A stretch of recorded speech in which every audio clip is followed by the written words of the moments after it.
Hello ನಮಸ್ತೆ ಎಲ್ಲರಿಗೂ welcome back to Asapura silk and saree Chickpet Bengaluru. ನೋಡಿ ನಾನು ಇವಾಗ ತೋರಿಸ್ತಾ ಇರೋದು ಡಿಜಿಟಲ್ ಕಾಟನ್ ಸಿಲ್ಕ್ ಬರುತ್ತೆ. ತುಂಬ ಚೆನ್ನಾಗಿದೆ, ಒಂದಕ್ಕಿಂತ ಒಂದು ಡಿಸೈನ್ ಬರುತ್ತೆ. ಟೋಟಲಿ ಸಿಂಗಲ್ ಡಿಸೈನ್ಸ್ ಬರುತ್ತೆ, ಯಾವುದು ಡಬಲ್ ಬರೋದಿಲ್ಲ.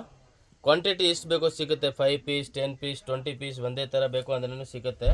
ಟೋಟಲಿ ಒನ್ ಪೀಸ್ ಬರುತ್ತೆ, ಡಿಜಿಟಲ್ ಪ್ರಿಂಟ್ ಬರುತ್ತೆ, ಕಾಂಟ್ರಾಸ್ಟ್ ಪಲ್ಲು ಬ್ಲೌಸು ಬರುತ್ತೆ. ತುಂಬ ಚೆನ್ನಾಗಿದೆ ಸ್ಯಾರೀಸು, ರೇಂಜ್ ವೈಸ್ ಇದೆ. ರೀಸೇಲರ್ ಕಸ್ಟಮರ್ಗೆ ಎಷ್ಟು ಕ್ವಾಂಟಿಟಿ ಬೇಕೋ ಸಿಗುತ್ತೆ. And single piece courier facility available ಇದೆ. ನೋಡಿ, ಇದು ಪಲ್ಲು ಪಾರ್ಟ್ ಬರುತ್ತೆ ಆ್ಯಂಡ್ ಇದು ಬ್ಲೌಸ್ ಬರುತ್ತೆ. Full 1 metre blouse and rich pallu ಬರುತ್ತೆ. ತುಂಬಾ ಚೆನ್ನಾಗಿದೆ ಐಟಮ್ಸು, ಈಸಿ ವೇರ್ ಇದೆ. ಮೆಟೀರಿಯಲ್ ಸಾಫ್ಟ್ ಬರುತ್ತೆ, ಏನು ಹಾರ್ಡ್ ಬರೋದಿಲ್ಲ. ಕಾಟನ್ ಲಿಲನ್ ಥರ ಮೆಟೀರಿಯಲ್ ಬರುತ್ತೆ, ಸಾಫ್ಟ್ ಟಿಶ್ಯೂ ಅಂತ ಬರುತ್ತೆ. ತುಂಬ ಚೆನ್ನಾಗಿದೆ. ಸ್ಕ್ರೀನ್ ಮೇಲೆ ನಂಬರ್ ಇರುತ್ತೆ, ಆ ನಂಬರ್ಗೆ ಕಾಂಟ್ಯಾಕ್ಟ್ ಮಾಡಿ.